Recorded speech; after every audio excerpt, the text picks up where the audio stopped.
今日咧就好攰，因為咧就去打咗3個鐘頭羽毛球，之後咧就去上一個叫做 AI 堂，咁啊叫個 AI，咁啊講下照顧者嘅心路歷程啦。咁啊，因為咧我就遲大到咧，因為我去咗打羽毛球啊嘛，咁佢哋就出咗去影相。但係我手機就好多相嘅，咁啊揾到一幅相嚟形容我自己嘅心情啦。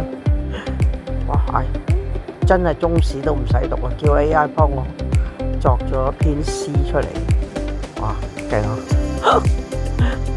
咁各位同學就話個 A， 佢哋叫做 A 叔，個 AI 完全明白晒佢哋嘅心事，講晒啊個晶片咧入咗個肺度啊！真係開心。